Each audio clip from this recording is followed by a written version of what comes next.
반갑습니다. 박성철 교수와 함께하는 기독교 사상사 산책 시작하도록 하겠습니다. 반갑습니다, 교수님. 네, 안녕하십니까. 네, 드디어 아우구스티누스 3시간 생애와 또 책들 하면서 하나님의 도성 마지막을 끝냈습니다. 맞아, 끝냈습니다. 네, 참. 저 집에 가서 하나님의 도성을 다시 봤거든요. 여전히 못 읽을 책이더만요. 이게 교부 신학이 어려운 건 뭐냐면 교부 시대에 살았던 사람들의 세계관하고 우리가 살아가고 있는 세계관이 완전히 다른 거예요. 그러니까 우리 입장에서 볼 때는 뭐 저걸 저렇게 깊게 설명하지? 아니면 저게 왜 그래 중요하지? 생각을 하는데 네네. 그 당시 사람들은 그게 중요한 거죠. 근데 우리는 이해를 못하는 건 우리는 더 이상 그걸 중요하게 생각하지 않는 거지. 기독교 신앙도 어떻게 보면 기독교 신학이 왜 발전해 오겠어요? 2000년 동안 발전해 왔다는 게 뭐 하나님이 변하겠어요? 예수가 변하겠어요? 그건 아니잖아요. 하나님이 변하거나 예수가 변하는 게 아니고 네. 하나님과 예수를 바라보는 또 성령을 바라보는 우리도 인식이 바뀌는 거거든요. 뭐 삼일체 하나님이든 뭐 성부, 성자, 성령이든 하나님을 이해하고 예수의 구원을 이해하는 데 엄청 중요하다고 생각을 했는데 지금은 더 이상 중요하지 않은 시대가 돼버린 거예요. 세계관이 바뀌거나 가치가 바뀌어가지고. 네. 근데 오늘날 우리의 관점에서 과거의 이야기를 듣고 있으면 왜 요새 사람들이 저렇게까지 저 문제에 집착을 하는지 그러니까요. 이해하기 쉽지 않은 거죠. 그때는 지구가 평평하다고 생각했던 사람들의 시대 아닙니까? 그렇죠. 성경이 문자적으로 절대로 받아들이면 안 되는 이유 중에 하나가 그거죠. 성경은 말씀하신 것처럼 평평한 세상 속에서 네. 지구의 끝이 있는 세상 속에서 종말도 어느 시점에서 곧 오는 세상 그런 그쵸. 세계 속에서 주어진 말씀이기 때문에 네. 그렇죠. 그 요한계시록만 해도 곧 오신다. 그렇죠. 어서 오시옵소서 하고 끝나지 않습니까? 그렇죠. 요한계시록이 특히 이제 다른 성서들에 비해서 그런 게 잘 드러나죠. 왜냐하면 우리는 낯설지만 당시로서는 이제 1세기 묵시문학이라고 그러죠. 지금은 우리는 묵시문학의 시대가 아닌 거죠. 그런데 이제 그 당시에는 그 묵시문학이 그 사회에서 미치는 특정한 영향력이 있었어요. 아, 그때 당시의 분위기, 사회들은 약간 이제 SF 영화, 우리 식으로 말하면 SF 소설 느낌인 거죠. 미래의 이야기를 통해서 현재에 강조하고 싶은 이야기를 끄집어내는 방식인 거죠. 다른 복음서나 예수에서 바울의 서신은 우리가 살아가고 있는 현재 입장에서 과거를 바라보면서 현재 지평, 현재 인식과 과거의 인식만 비교를 하면 네네. 쉽게 해석이 되는데 네네. 요한계시록 같은 경우에는 이미 그 시대에 묵신문학이라고 하는 미래 이야기를 가져서 현재의 이야기를 설명하는 방식을 쓰다 보니까 네. 그 당시의 인식뿐만 아니라 이 사람들이 생각했던 미래에 미래에 대한 대한 인식. 개념. 근데 그 미래가 우리에겐 또 과거가 되어버렸으니까 그게 세 가지 인식의 지평이 들어가니까 사람들이 요한계시록 보면서 좀 어려워하는 거죠. 너무 쉽게 해석하는 사람들도 저기 몇 군데 있어요. 그 흰말 타고 다니는 분들도 계시고. 맞아. 네, 아주 쉽게 해결하기. 흔히 이제 세대주의 종말론이라고 네네. 그러죠. 네네. 깔끔하죠, 그분들은. 네. 네. 아, 그래서 어쨌든 아우구스티누스죠. 아우구스티누스에 대해서 우리가 길게 또 공부했고, 그동안 논쟁에 대한 단칼 정리자, 뭐 이 정도의 분이었는데, 돌아가셨어요. 그리고 오늘 일이 이제 생기는 거죠. 뭐 당장 생기는 건 아니고요. 근데 이제 연속성 속에 있는 거죠. 오늘 네네. 우리가 다루게 될 칼케톤 공예 같은 경우 451년에 451년. 열리는데 아우티누스가 이제 430년에 죽어요. 네네. 근데 이제 451년에 이 칼케톤 공예에서는 예수의 그 육체 안에 하나님의 신성과 인간의 인성이 어떤 식으로 이제 결합되어 있는가. 이 문제를 가지고 이야기를 그거 하거든요. 옛날에 아타나시우스 때 한 번 한 거 아닙니까? 그것은 이제 예수의 신성 자체에 대한 연구예요. 그러니까 인성 자체에 대한 고민이 아니에요. 육체를 가지고 있는데 네. 육체 안에 신성이 들어있다. 그러니까 중요했어요. 그 자체, 그 신성 자체는 아버지의, 즉 성부의 신성과 어떤 관계를 가지고 있느냐였는데 그래서 이오타 논쟁에서 이렇게 뭐 서로 맞네 틀리네 뭐 네네네. 그랬던 거잖아요. 아버지로부터 나왔다 뭐 이런. 네, 근데 칼케톤 공의에서 이제 단성론 논쟁이라고 하는 것은 신성은 부인할 수가 없어. 그럼 오케이. 예수의 육체 안에 신성이 있어. 하나님이 있어. 근데 이제 완전한 인간이시려면 예전에는 굳이 네. 인간에 대한 인성이라고 하는 걸 고민할 필요가 없었는데 네. 각해동 공의의 시대가 오게 되면 네. 이 완전한 인간이시라면 인간의 성품이 있어야 되잖아요. 인간의 성품. 인간이어야 되니까. 인간이어야 되니까. 네. 하나님의 신성이 어떤 특별한 형태로 예수의 육체 안에 있는 것처럼 인간으로서 예수의 특별한 성격도 성품도 예수의 육체 안에 있어야 되는 거죠. 두 개가 독립적으로 절대적으로 존재를 해야 되는 거네요. 그게 이제 독립적으로 같이 존재하느냐, 분리해서 존재하느냐, 아니면 이것이 합쳐져서 하나의 성품이냐, 요거 가지고 싸우는 거죠. 단성론 논쟁이라고 하는 것은 칼케톤 공예에서는 예수의 신성과 인성이 하나의 성품으로 갈등하지 않고 섞이지 않고 분리되어 있지 않은 상태에서 완전한 하나님과 인간으로 존재한다라는 걸 이제 신학적으로 정립을 한 거예요. 거의 느낌이 제우스의 아들들 느낌 같은데요. 약간 이제 그게 이제 중요했던 게 약간 그런 그 그리스 문화적 하고 로마 신화적인 세계관이 네. 로마에 일반적으로 펴져 있었기 때문에 로마의 종교가 아니었을 때는 네. 주로 이제 유대교적 전통 속에서 이제 정립이 됐잖아요. 그런데 뭐 제가 여러 번 이야기했지만 유대교와 기독교를 많은 분들이 뭐 종교사적으로나 아니면 종교학적으로 분석을 많이 하시지만 신학적으로 보면 가장 큰 차이는 뭐냐면 신론이거든요. 그러니까 유일 신론을 기반으로 하는 이제 유대교, 이슬람도 마찬가지고요. 네. 근데 기독교는 유일 신론에서 출발해서 삼일체론으로 이제 결국에는 이제 신론에서 차이가 있는 거죠. 그러니까 유대교 입장에서 보면 삼신론이네요. 그래서 초기에는 이제 유대교인들이 그런 이야기를 많이 다 신교 아니냐. 예수를 하나님이라고 하고 하나님의 아들이라고 하면 동시에 하나님이라고 하니까 저는 유대교인들이 그렇게 볼 수 있었을 것 같아요. 그렇죠. 그 당시에는 그렇게 볼 수밖에 없었죠. 네. 그런데 이후에 그래서 이단으로 이제 했지만 예수의 가르침을 기반으로 하는 뭐랄까 기독교의 어떤 가르침이나 윤리가 네. 민족적 정체성을 기반으로 하는 유대교보다는 더 뭐랄까 다양한 민족들을 확장성이 있었던 확장성을 이제 가질 수 있는 그 성격을 가지고 있었기 때문에 기독교가 이제 로마 내에서 제국의 종교로 발전할 수 있었던 거죠. 근데 제국의 종교로 발전하다 보니까 당시 로마 사람들이 가지고 있었던 다양한 기존에 가지고 있던 생각들이 있잖아요. 네네. 그러니까 그 생각들 속에서 예수에 대해서 하나님에 대해서 성령에 대해서 설명을 해줘야 되는데 이제 이것은 어떻게 보면 그러한 로마 사람들이 이해할 수 있도록 예수의 인성과 신성을 설명해주는 과정 속에서 문화적 차이에서 발생하는 거라고 볼 수가 있죠. 결국에는 이제 단성론 논쟁에서 예수의 인성과 신성은 분리되어 있지 않다라고 이제 결정을 하거든요. 그러면 예수님 안에 하나님과 인간이 믹싱되어 있는 거네요. 그러니까 그거를 이제 유티케스라고 하는 사람이 혼합되어 있다라고 했었어요. 저도 그렇게 느껴지는. 네, 그런데 두 개는 하나의 성품을 이루고 있는데 네. 혼합되어 있지도 분리되어 있지도. 아, 도대체 뭐예요, 그게? 그래서 이제 그것을 신학적으로 정립을 한 게 이제 흔히 말하면 이제 칼케톤 신경이라고 그래서 우리가 일반적으로 이야기하고 있는 기독론은 다 그 위에서 하고 있어요. 기독론을 이야기할 때 도대체 예수의 육체 안에 신성과 인성이 어떤 식으로 되어 있는가를 더 이상 묻지 않잖아요. 이 칼케톤 신경이 신경의 시대로는 마지막이에요. 380년에 기독교가 국교가 되고 381년에 콘스탄티노플 공의에 의해서 니케아 콘스탄티노플 신경이 정립되는 3.1천원이 정립이 되거든요.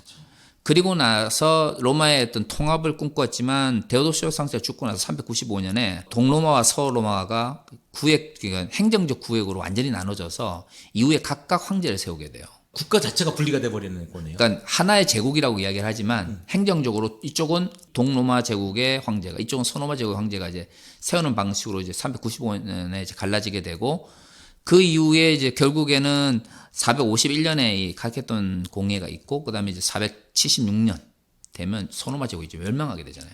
실질적으로 보면 칼케톤 신경이 동로마 제국과 소로마 제국 혹은 통합된 그렇죠. 뭐 동방교와 기독교의- 서방교회가 마지막으로 어떻게 보면 신학적인 측면에서 합의를 이끌어낸 물론 그 이후에도 그 공예는 있어요. 근데 이게 그 이후로는 동로마 교회는 따로 소노마교는 따로 이런 식으로 이제 흘러가게 되는데 그 소노마 제국이 멸망하기 전에 마지막으로 어떻게 보면 큰 기독론을 정립한 신경 그래서 흔히 칼케톤 신경을 가르쳐서 동로마 제국과 소노마 제국이 합의했던 마지막 신경의 시대라는 이야기를 해요. 근데 여기서 중요한 것은 예수는 완전한 하나님이고 완전한 인간이라는 걸 정립하는 것이 목적이었어요.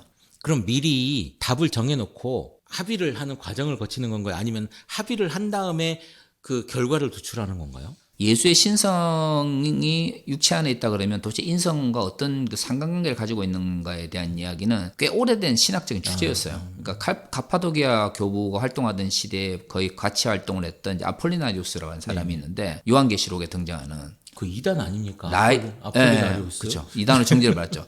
라오디게아. 라오디게아. 지금 시리아 지역에는 라오디게아 그 7개의 교회 중에 하나였던 라오디게아 그 지역에서 활동했던 사람이에요. 그래서 라오디게아의 아폴리나리우스라고도 하고 또 동일한 사람 또 이름이 비슷한 사람이 있어서 작은 또 소 아폴리나리우스라고 부르기도 하는데 어떤 보면 라오디게아에서 활동했던 이 아폴리나리우스 같은 경우에는 카파도기아 교부들처럼 똑같이 아리우스를 비판하면서 예수의 신성은 아버지의 신성과 동일하다라는 걸 강조를 했었어요. 근데 신성을 이제 굉장히 강조를 하다 보니까 신성과 인성이 이제 같이 있을 때 신성과 인성이 독립적으로 있기를 원했어요. 우리는 좀 이해가 하기 힘들지만 당신 인간론 속에서는 신적 성품과 인간적 성품은 각각 신적 의지와 인간적 의지를 표현하는 상징이었어요. 심장은 사랑이라든가 뭐 이런 식으로. 동양의 오장육부 같은 느낌인데요. 네. 뭐 뇌는 뭐 지혜라든가 네, 네, 네. 뭐 그런 게 있잖아요. 뭐 그런 식으로. 그와 마찬가지로 당시 이제 인간론 속에서는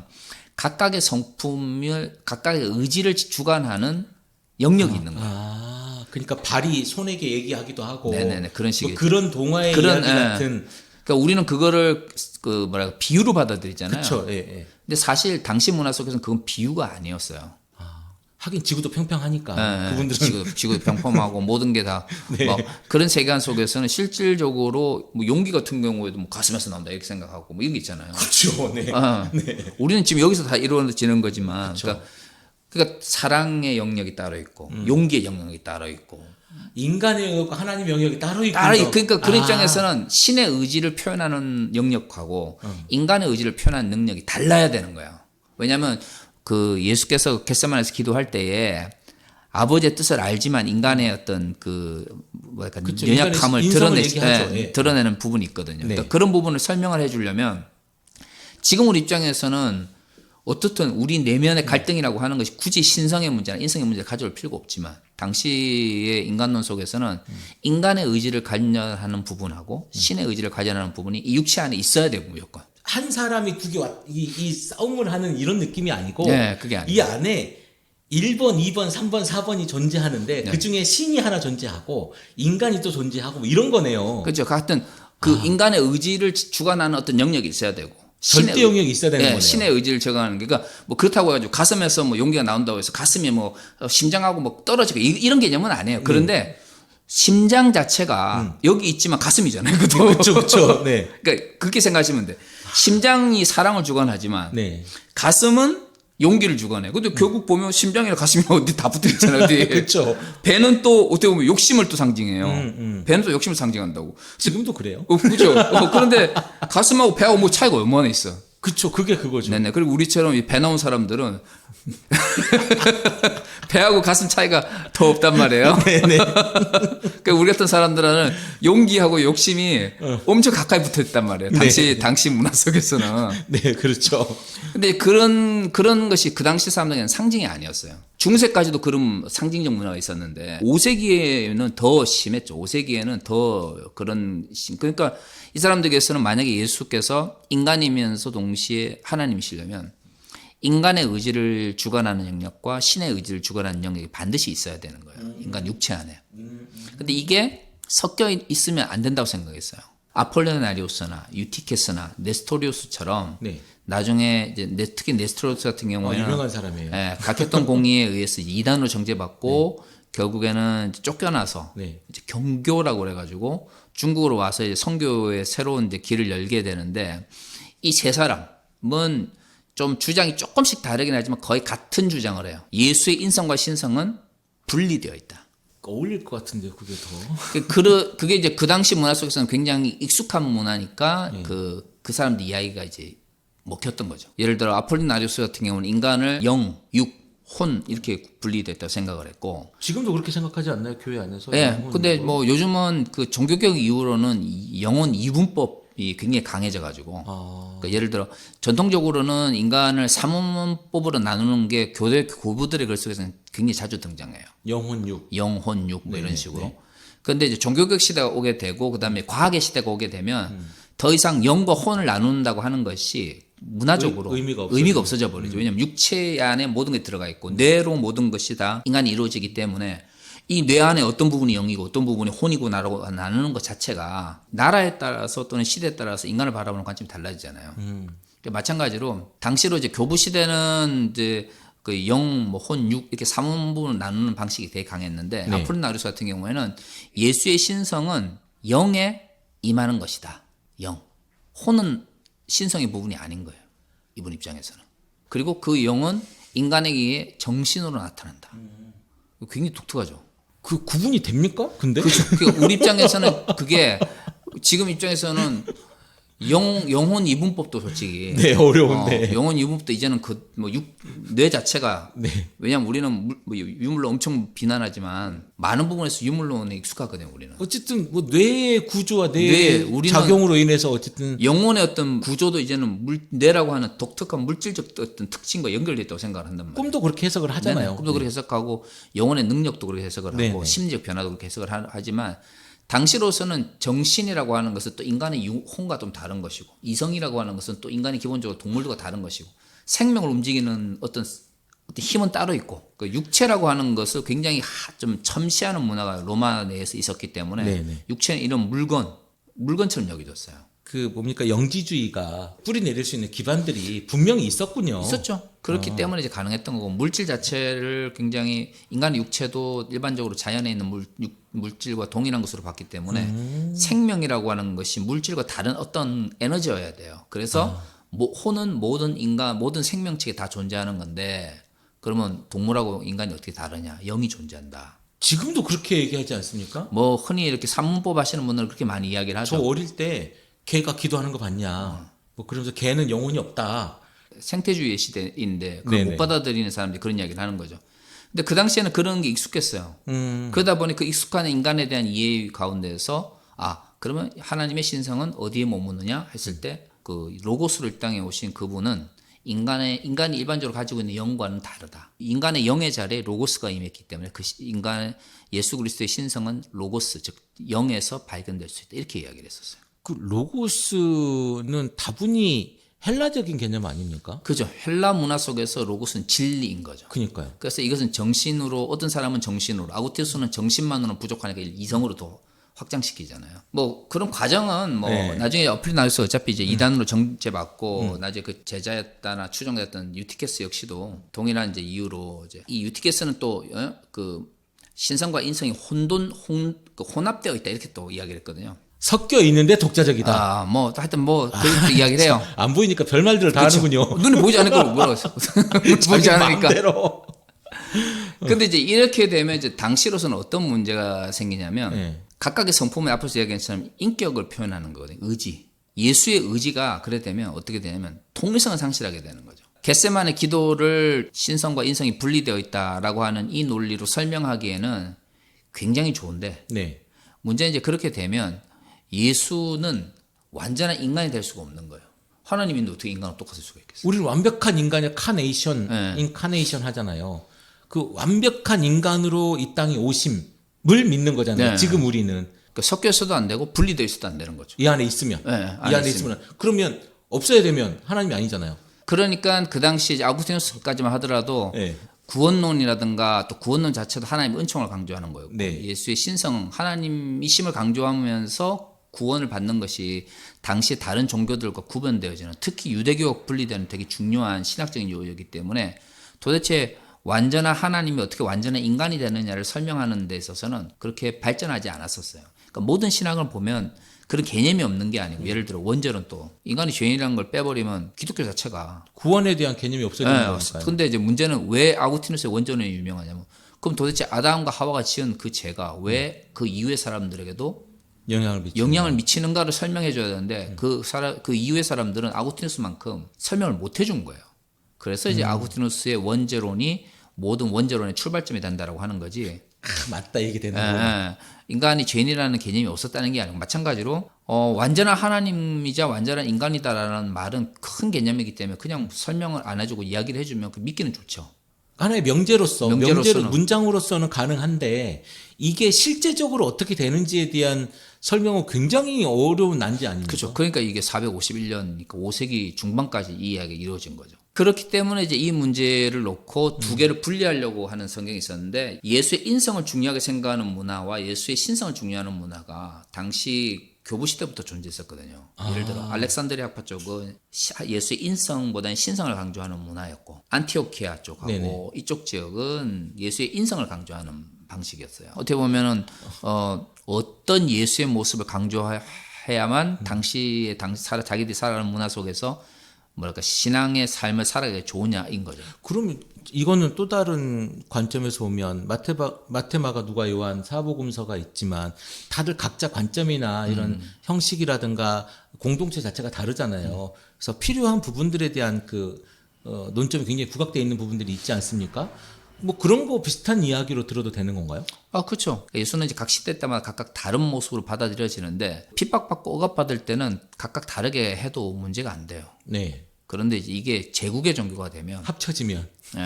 통일돼가지고 네. 더구나 국교가 돼버리면 서로 어떤 모습을 강조하는가에 따라서 이단이 돼버리는 거예요. 그렇죠. 나랑 다르거나 네네. 틀리면.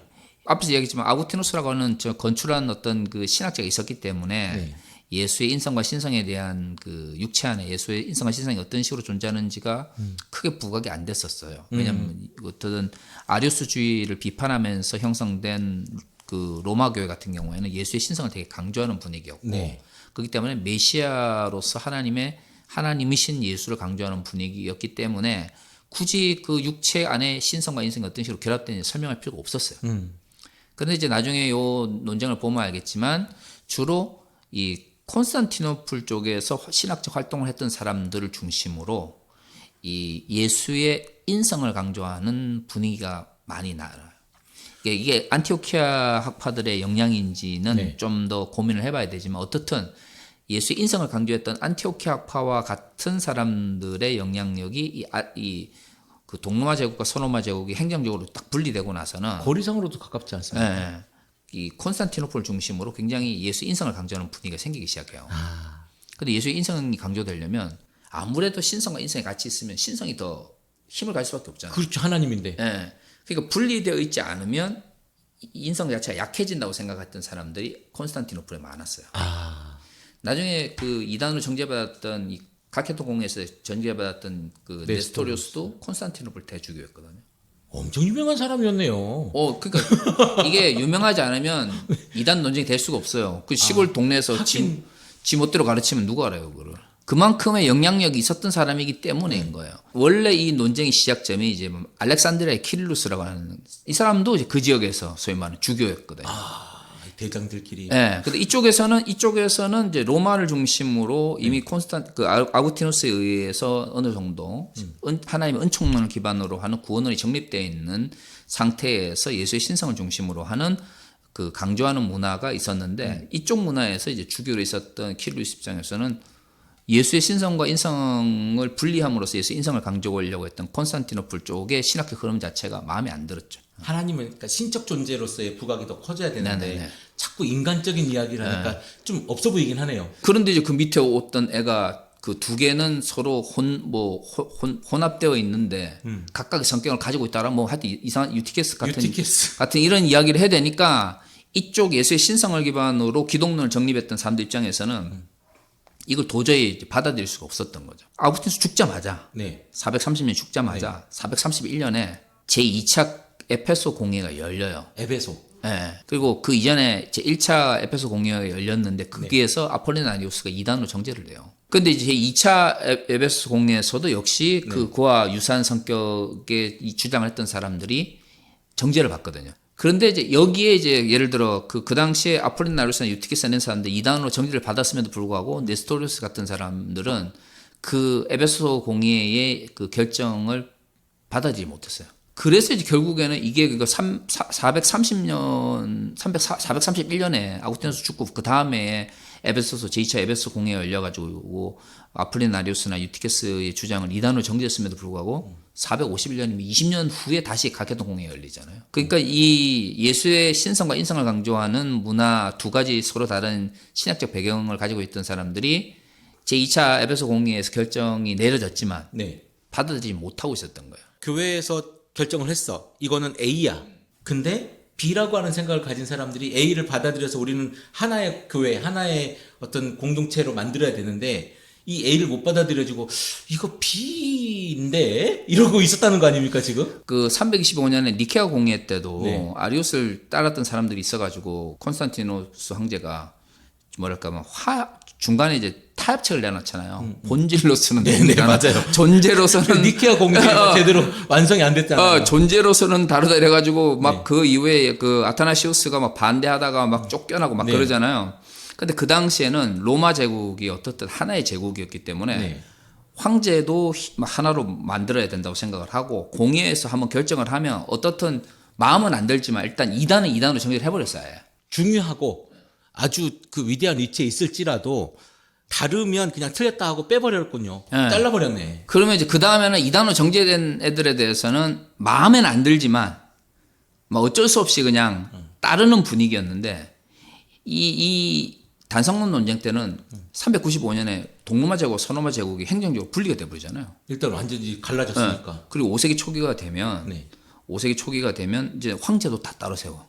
제국이 갈라진 거죠. 제국이 갈라지는 거죠. 그러니까 이 황제 밑에 그러니까 동로마 주교. 제국은 이주교, 콘스탄티노플 중심으로 하는 주교가 있고 이쪽은 교황이라고 이야기를 하지만 서로마 제국 황제를 기반으로 대주교가 해서 있고. 교황이 있고 이러니까 교황이 있으니까. 예전처럼 이쪽에 공예를 열어가지고 이단으로 정제를 해도 예를 들어 서로마 제국의 영향이 너무 많이 들었다 생각하면 동로마 제국 입장에서는 이단으로 정제를 해도 상관없는 거지 뭐. 못 받아들이는 경우가 많은 거예요. 이게 이제 전형적인 경우였어 이게. 그러니까 A 노예에서 마음에 안 들면 탈퇴하면 탈퇴해서 B 노예 가면 되는 거 아닙니까? 뭐 동일하지 않지만 약간 하여튼 느낌이 느낌상. 네, 느낌상 그런 거죠. 네. 그러니까 431년에 분명히 이단으로 정제를 했는데 네. 네스토로스 입장에서는 본인이 또 네. 콘스탄티노플 대주교니까. 주교를 하고 있고 네. 그리고 어떻든 그 동의를 못하는 상태에서 제국도 갈라지고 이러니까 계속해서 예수의 신성과 인성은 분리되어 있다는 걸 주장을 했었죠. 431년에 결정을 하고 나서부터 앞으로 40한 5, 6년쯤 있다가 서로마 제국이 멸망을 하게 되는데 그러니까 앞으로 한 50년 정도 있으면 서로마 제국이 멸망을 하고 사회가 얼마나 복잡하겠어요. 당시로서는 그런 식으로 이제 그 교회 자체가 소노마 제국에서는 나중에 소노마 제국이 멸망하고 교회의 질서가 남아가지고 소노마 제국의 질서를 유럽으로 전파하잖아요. 제국은 무너짐에도 불구하고 기독교가 유럽으로 넘어간 이유가 뭐냐면 서로마교, 서방교회의 전통이 제국은 무너졌지만 서방교회가 그 자리를 대신해서 종교적 질서를 가지고 서방을 유지해왔기 때문에 지금의 서구라고 하는 개념이 생기게 되는 거죠. 그 전통을 이제 중세 시대에 지금의 서구 유럽이 받아들이면서 지금의 우리가 아는 서구 사회라고 하는 것이 정립이 되는데 그러니까 더더욱 이 서로마 제국 쪽의 입장에 있었던 서방교회는 교회 통일성이라고 하는 게 동방교회 쪽보다 더 중요했었어요. 단순히 종교적인 입지보다는 종교적인 것만으로는 절대로 로마 해석할 수 없는 없어요. 얘기네요. 그 325년 이후 네. 니케 공의 이후의 모든 그 로마 제국 내에서 이루어지는 결정들은 네. 순수한 신학적 이유라고 말하기에는 너무 당시의 어떤 동로마 제국의 역사적 상황하고 많이 맞물려 있어요. 사실 이제 우리가 신학을 공부 안 하고 이걸 상식적인 어떤 그 문화의 입장에서 본다면 저게 더 맞을 것 같은데 이런 이야기가 더 이단으로 정제되는 경우들이 있고 아리우스 이런 사람들 같은 경우도 물론 뭐 정치적이라는 비판이 있기도 하지만 그러니까 그런 이야기들을 따지면 굉장히 다분히 그때 당시의 기독교는 정치적일 수밖에 없었겠다라는 생각이 드네요. 그렇죠. 그러니까 근데 정치적이라고 하는 게, 그러니까 우리는 한국은 근대 정치라고 하는 게 일제 제국주의, 미군 군정, 군사 독재를 통해서 근대 정치가 형성됐어요. 그러니까 정치라고 하는 것 자체가 정치의 기반 자체가 네. 억압과 착취, 왕정을 지나서 우리가 받아들인 정치들이 그런 불균형인 거예요. 영국만 해도 그렇잖아요. 민주주의 토대를 닦기 전에 이미 리바이어던이라고 하는 책이 등장을 해가지고 모든 국가의 권력은 시민에게서 나온다라는 이론이 딱 껴지고 존 로크나 장자크 루소나 아니면 뭐 슈투트 밀 같은 사람들에 의해서 그런 사람들에 의해서 자유주의 정치 철학이 정립이 되고 그 위에서 이제 정치라고 하는 개념, 민주주의가 정립이 됐기 때문에 흔히 이제 민주주의가 어떻든 자유주의 정치 철학에서 기반해서 민주주의가 형성되고 그다음에 유럽 사회 같은 경우에는 또 뭐 사회주의를 기반으로 하는 민주주의라든가 뭐 다양한 형태의 민주주의가 있기 때문에 정치라고 하는 것이 들어갈 수는 있지만 그거 자체가 나쁘거나 무조건 악하다는 개념이 없거든요. 정치적인 것이 들어가지 않을 수 없어요. 그러니까 저는 정치적인 것이 안 들어간다라고 하면 말이 안 된다고 생각하는 게 사는 게 정치인데요. 예수의 죽음 자체도 로마에 저항하는 민중의 봉기를 일으킨다는 명목으로 예수께서 죽으셨기 때문에 그러면 예수의 죽음 자체가 정치적 이유로 죽었다고 그래가지고 그건 구원의 의미가 없느냐? 그건 또 아니잖아요. 그 발전에 있어서 로마 제국의 정치적 상황이라든가 역사적 상황이라고 하는 건 영향을 미쳐요. 중요한 건 그 가운데서 왜 그들의 이야기가 그 교회의 주류 혹은 정통으로 자리 잡게 되었느냐 중요한 거거든요. 그러니까 그만큼의 그들을 설득할 수 있는 논리가 있었다라는 거죠. 그리고 그 논리는 신경의 시대를 보면 알겠지만 그 이후에 거의 1000년을 지배를 해요. 그러니까 우리가 반드시 기억을 해야 되는 건 힘에 의해서 어쩔 수 없이 신학적 결정이 나왔다라고 생각하면 안 되고, 왜냐면 만약에 그렇다고 그러면 그 이후에 어떤 정치적 환경이나 사회적 환경이 바뀌었을 경우 교리가 바뀌어야 되거든요. 정치적이라고 하는 그 단어의 뉘앙스에 그런 어떤 힘의 논리 내지는 줄서기, 그러니까 대한민국에서 있었던 과거에 좀 불행한 현실이긴 하지만 뭐 그런 이야기들이 이렇게 좀 오버랩되는 느낌은 있어요. 그렇죠. 그건 어쩔 수가 없어요. 그건 우리 한국 사람이기 때문에. 네네. 그래서 우리가 이제 역사를 항상 보고 우리의 역사를 돌아보고 과거 역사를 돌아볼 수밖에 없는 거죠. 근데 이제 말씀하신 건 굉장히 필요한 게, 그렇기 때문에 네. 또 뒤집어 말하면 그들의 문화 속에서, 그들의 정치적 상황 속에서는 당연한 것으로 받아들였던 것이 과연 오늘 한국적 문화 속에서는 당연한 것으로 받아들일 수 있는가를 질문해 볼 수 있는 거죠. 질문해야죠. 그렇죠. 네. 그래서 몇천 년 동안 유지했던 신학적 담론을 형성했다라고 하는 측면에서는 이들의 정치적인 어떤 영향이나 역사적, 사회적 영향력에 의해서 신학적인 정립이 됐다고 하더라도 그 신학적인 어떤 논리가 가지고 있는 힘이 있기 때문에 그런 측면에서는 대단히 존중을 해야 되지만, 동시에 그렇기 때문에 혹시 오늘날 가점 속에서 과거의 결정들이 재해석해야 될 필요가 없는지를 물어볼 수 있게 만드는 거죠. 그러니까 저는 이 두 가지 측면을 다 볼 필요가 있다고 생각해요. 우리가 가지고 있는 부정적인 측면뿐만이 아니라 그때의 어떤 지나갈 수밖에 없는 그 상황들과 문화들을 우리가 이해를 하고 그 정치적이라는 용어를 그때 당시에 다시 붙여야 되겠네요. 그렇죠. 그리고 정치적이라고 하는 것은 어떻게 보면 긍정적으로 받아들일 필요가 있어요. 왜냐하면 정치적이라고 하는 것은 그 시대에 가장 사람들이 필요로 하는 그 무엇인가, 어떤 주제에 대한 요청이거든요. 네네네. 지난 대선에서 가장 기독교 내에서 핫한 주제는 무속이었단 말이에요. 왜 한국의 근본주의자들은 무속을 예를 들어 공산주의나 사회적 이데올로기보다 더 정치적 영역에서 긍정적으로 수용하느냐. 이게 굉장히 중요한 신학적 주제가 돼야 되거든요.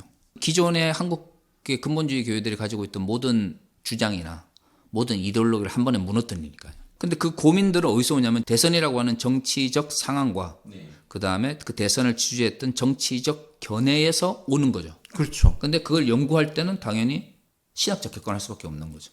사실 그게 저는 굉장히 중요한, 저도 정치신학을 공부했기 때문에 앞으로 한국의 민주주의, 특히 기독교 내에서 기독교적 민주주의 개념을 발전시킴에 있어서 굉장히 중요한 신학적 주제예요. 분명히 주제는 정치적 영향을 받아가지고 나왔지만 정립을 하게 되면 이것은 굉장히 신학적으로 중요한 의미인 거 마찬가지예요. 당시의 모든 신학적인 것들은 로마 제국의 어떤 변화나 환경과 분리되어 가지고 설명할 수 없어요. 근데 저는 그걸 긍정적으로 본 게 뭐냐면, 그렇게 그 시대 속에서 가장 중요한 주제였기 때문에 그것을 신학적으로 정립하기 위해서 노력을 한 거죠. 신경의 시대를 살았던 교부들은 적어도 그 사회의 신앙의 중요한 어떤 변화를 신학적으로 담아내려고 되게 노력을 많이 했어요. 한국의 기독교 근본주의자들처럼 앞에서 말하는 것 따로 뒤로 행동하는 것 따로, 혹은 무슨 16세기 기독교 윤리를 21세기에도 그대로 적용해도 될 수 있다, 이런 식으로 그렇게 무책임하게 말하지 않았어요. 그런 신학자들이 아니었어요.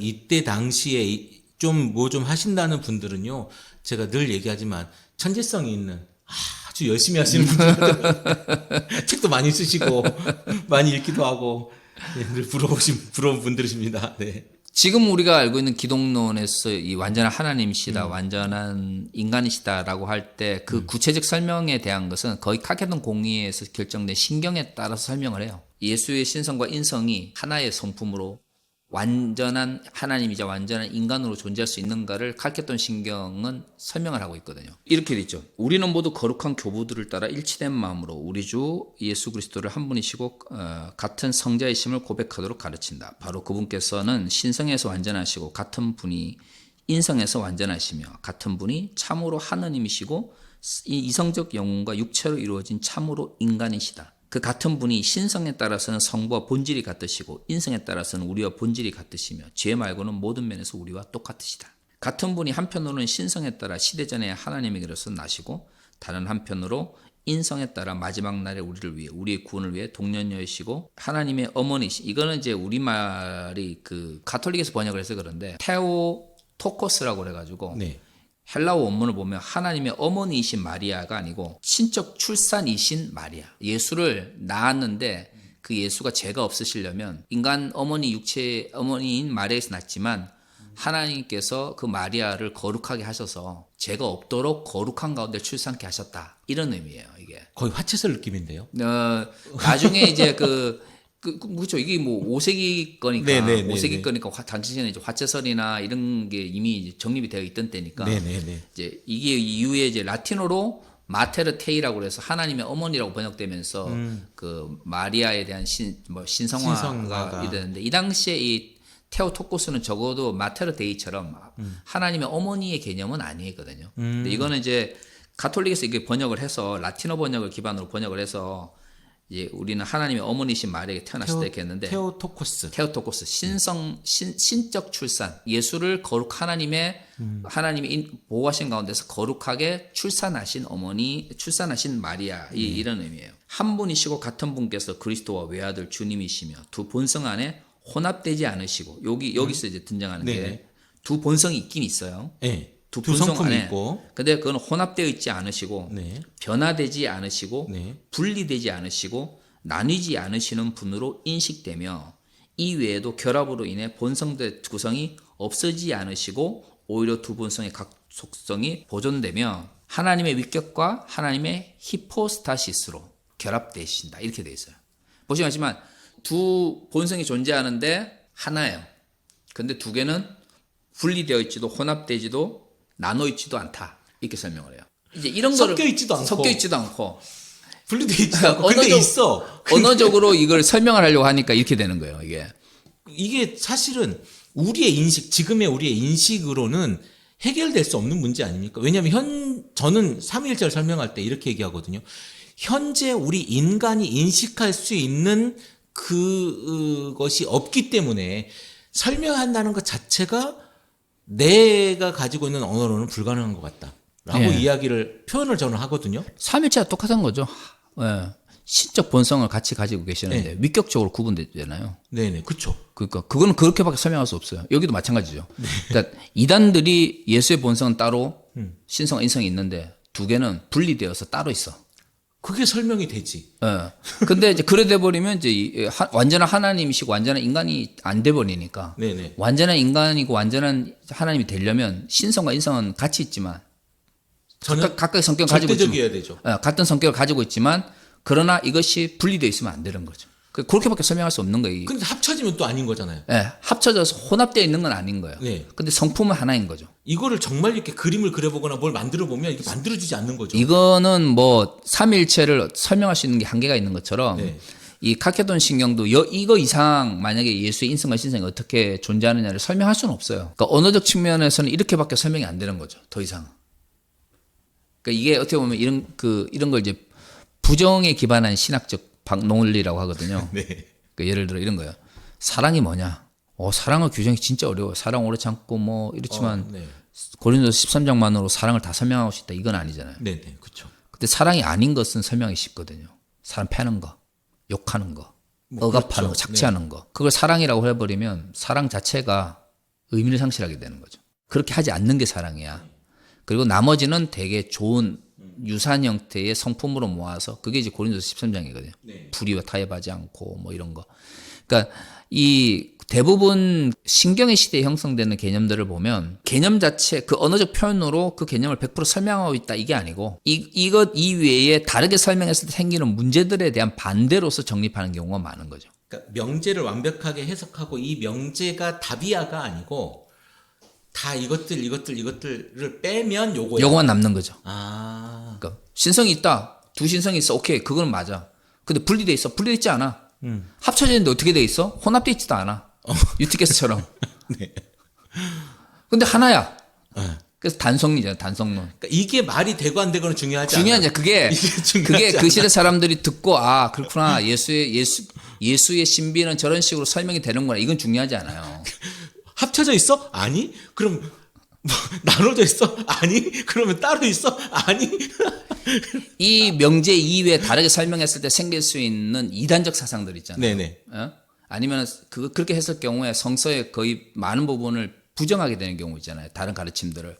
그러한 것들을 제하는 차원에서 보통은 신경은 형성되는 거예요. 그러니까 주변을 제하고 본질만 남긴다. 네네네. 근데 이 본질이 우리가 이해할 수 있는 문장이거나 아니면 구조거나 이런 거는 중요하지 않다. 그건 중요하지 않아요. 중요한 것은 뭐냐면 그 문장 이외에 다른 것으로 설명했을 경우 네. 뭐랄까 다른 어떤 성서의 가르침들을 부정하는 형태의 논리로 발전할 경우에는 그것을 이제 제외한 굉장히 큰 부분. 혼란이 생기니까 삼위일체도 이거랑 똑같은 얘기 아닙니까? 삼일체도 거의 같아요. 네. 우리는 인간이잖아요. 네. 인간은 눈에 보이고 네. 이해할 수 있고 뭐 이런 걸로 보는데 신성 자체가 우리가 신성 자체를 우리가 이해를 못 하는데 네, 네. 하나님과 아버지하고 아들이 신성적 측면에서 본질인지 유사인지에 대해서 우리가 그걸 어떻게 과학으로 설명을 할 거예요. 과학으로 증명을 할 거야. 어느 논리로 그걸 할 거예요. 자꾸 양태론으로 설명을 하잖아요. 네, 양태론이 자꾸 먹히는 게 뭐냐면 양태론으로 하면 사람들이 설명이 쉽게 돼. 설명이 되기 때문인 네, 거예요. 네. 근데 양태론으로 설명을 해버리면 성서에 있는 대부분의 예수의 이 일상, 예수의 뭐랄까 이 땅 위에서의 삶 자체가 네. 의미를 상실해버려요. 특히 그쵸. 고난받고 고통받고 막 이런 부분은 그냥 하나님이 하나님이 약간 아닌- 와가지고 약간 이제 약간 뭐랄까 돈 있는 사람들 약간 가난한 사람 네, 코스프레 네, 느낌이 네, 돼버리는 네, 거예요. 네. 아니 하나님 이 땅에 와가지고 우리를 위해서 고통받는 코스프레를 했다고 그랬는데 어떻게 메시아가 돼? 양태 껍데기만 달라진 거예요. 구약 시대는 하나님의 모습, 아버지의 모습으로. 그러니까 내 본질은 김종현인데 아. 이렇게 있고 어디서는 이거 아. 이렇게 뭐 그런 거 여기서는 목사로서 네. 집에 가는 아버지로서. 네. 이제 그런 건데 예. 근데 그런 식으로 이제 그 삼일체를 설명해 버리면 왜냐하면 성경에 보면 예수의 삶 가운데 대부분은 예수가 고통받고 네. 분노하고 좌절하고 이런 이야기가 엄청 많거든요. 굉장히 인간적이죠. 예. 근데 이제 양태론을 해버리면 그냥 코스프레인 거야. 그렇지. 예. 어차피 하나님이거든. 껍데기만 그냥 인간 오신 거야. 예. 그러니까 그래 되면 누가 그 예수를 하나님의 아들로 따르겠어? 뭐 어차피 그분 십자가 죽으셨대. 그럼 그 쓴잔이나 십자가도 의미가 없어지는 의미가 없어져 버리는 거예요. 네. 그래 되면 그러니까 이렇게 보면 대부분 삼일체라든가 여기 단성론 논쟁처럼 기독론을 정립하면서 예수의 본성에 대한 설명들 같은 거 보면은 이 이야기 이런 명제를나 아니면 이런 그 신경의 설명 이외에 다른 걸 가져왔을 때 예수의 가르침이 근본적으로 부정되는 가르침들을 피하기 위해서 다 제하고 나서 남는 게 이건 거예요. 그러니까 이게 논리적으로 설명이 된다 안 된다는 중요한 게 아니군요. 중요한 게 아니에요. 어떻게 그러니까 보면. 우리처럼 이성적인 생각과 이런 생각에서 지금 이걸 보면 이해할 수 없는 거군요. 그죠. 그래서 지금도 삼일체가 계속해서 더 이상 사람들이 20세기 들어가지고 삼일체론을 예전처럼 그렇게 집중해서 안 보잖아요. 이미 논쟁과 정리가 끝난 거기 예. 때문에 그리고 더 이상 그걸 언어적으로 정립을 한다고 그래가지고 삼일체가 더 잘 설명될 거라고 생각하는 사람 아무도 없잖아요. 그거는. 설명을 해줘서 그게 이해돼야 그렇구나가 되는 거잖아요. 근데 이분들은 그게 아니잖아요. 그러니까 전혀 다른 세상에 살고 있고 세계관이 다른 거예요. 예, 세계관. 세계관이 다른데 우리는 지금의 세계관으로 이때 이걸 이해하려고 하니까 이게 뭐야 도대체 이렇게 되는 것 같아요. 그렇죠. 그러니까 모든 신경은 그 당시에 있었던 역사적 상황 속에서 아까 말씀하신 정치적 상황 속에서 봐야 돼요. 정치적 상황 속에서 문제가 되지 않을 결정을 하는 것이 신경이라는 형태로 남아 있는 거죠. 왜 지금까지 저한테 이런 설명을 아무도 안 해줬을까요? 정말로 진짜 이래서 공부를 좀 해야 되는 것 같습니다. 그러니까 정말 이 한 문장인데 두 성품에 있어서 인식되되 혼합됨이 없으며 변화됨이 없으시며 분리됨이 없으시며 분할됨이 없으시며 이게 가능한가? 혼합되지 않고 분리되지 않고 또 분할되지 않는데 이게 이제 근대적 세계관과 이게 5세기 세계관의 차이인 거죠. 그 슐라이머의 해석학에 등장하는 말처럼 근대적 인간은 이해라고 하는 것이 그냥 본다고 이해되는 게 아니고 해석이 필요해요. 그러니까 근대적 주체라고 하잖아요. 근대적 중세 이전의 인간관하고 근대 사회 등장 이후 가장 큰 차이가 슐라이머의 해석학을 보면 인식론에서 딱 차이가 나는데 근대적 인간은 어떤 문제가 있거나 어떤 현상이 생기면 거기에 대해 해석이 반드시 필요해야 해석이 돼야 그 다음에 이해가 돼요. 그런데 슐라이머의 해석학이 정립되기 이전에는 이해에 있어서 해석이 중요하지 않았어요. 그것조차도 제가 이해가 안 그렇죠. 되네요. 그러니까 해석이 중요하지 않지? 이런 거죠.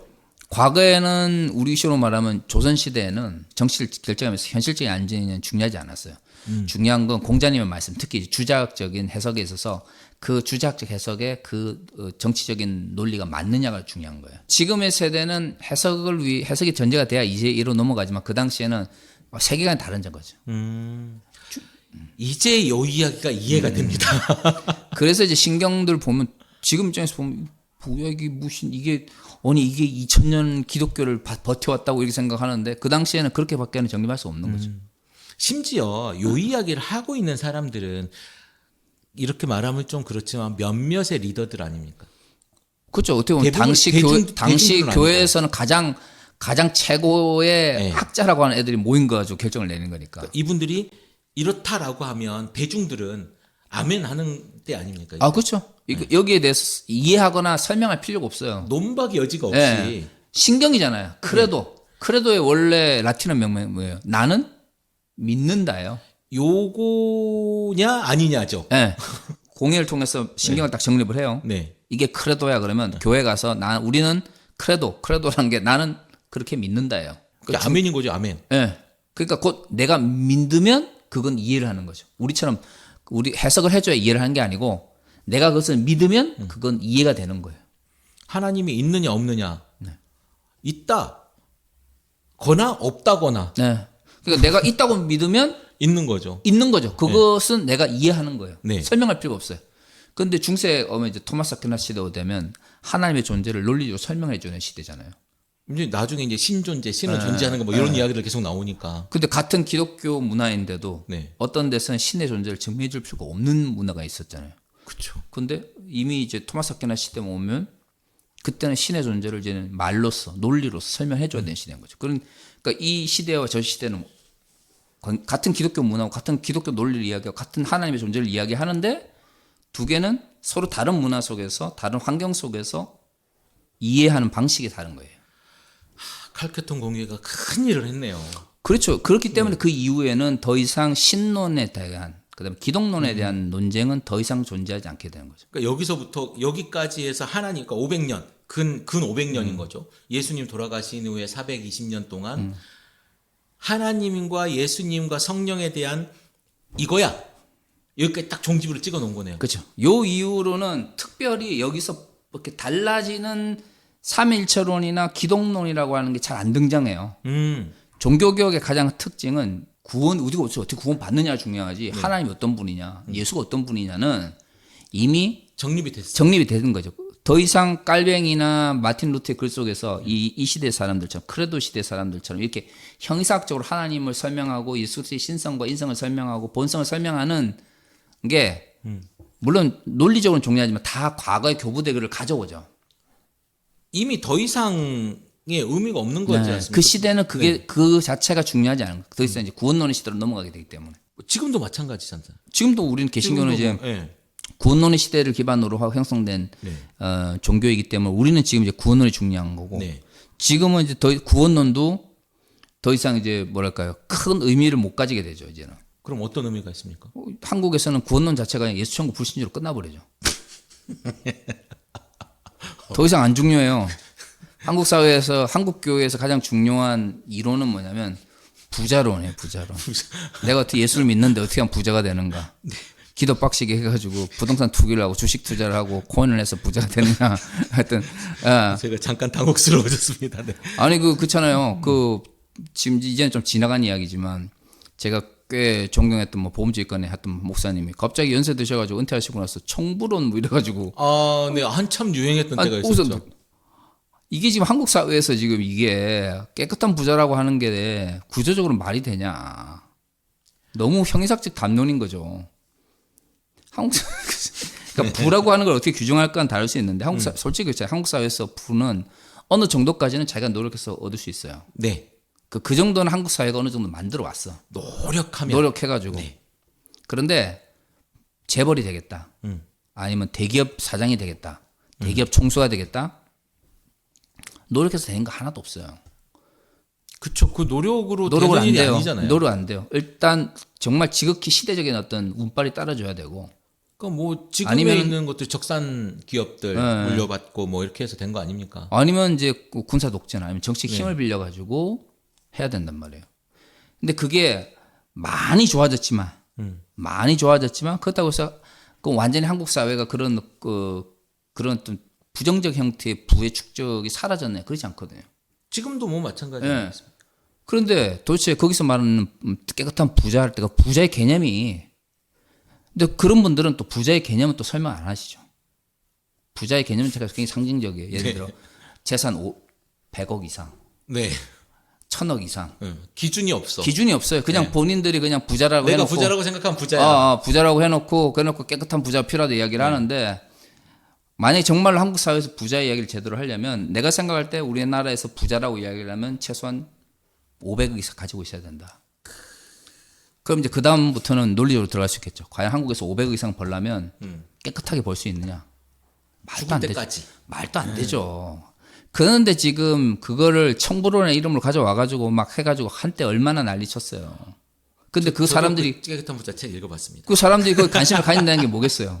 부자 되고 싶은 거죠. 부자가 되고 싶은 거예요. 심지어 깨끗하고 하나님 앞에 아름답게. 구원론도 필요 없어요. 구원론에 대한 관심도 없어.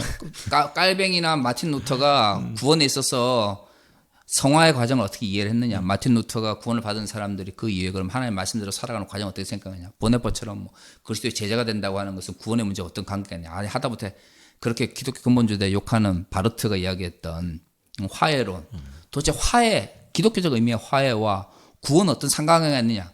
그런 거 고민 안 해요. 아, 무슨 관심 있어요. 11조를 얼마만큼 하거나 1,000번제를 몇 번을 드려야 내가 새벽 기도를 해서 1,000번제를 드릴 것이냐, 주일로 해서 1,000번제를 드릴 것이냐를 고민해야 되는 세상이에요. 그렇죠. 어떻게 보면 기독교 부자론이 지금 구원론보다 더 앞서는 시대 사람들한테 이제 앉아가지고 구원이란 말이죠. 마틴 루터가 깔뱅이 구원의 과정은 이런 이야기를 하면 그 사람들 입장에서는 왜 저런 이야기를 할까 이야기할 거 아니에요. 그러니까 이거는 이제 그것도 굉장히 부정적 의미의 어떻게 보자면 인식의 차이 이렇게 설명하는 거지만 근데 어떻든 항상 고민해야 돼요. 그러니까 비판 이론이라고 하는 이론을 보면 항상 뭔가 우리가 과거에 뭔가를 비판하기 전에 항상 먼저 생각해야 되는 게 우리 시대가 혹시 잘못된 이데올로기나 잘못된 가치관 때문에 왜곡된 인식을 가지고 과거나 다른 문화나 타자를 바라보고 있지 않느냐를 항상 물어보잖아요.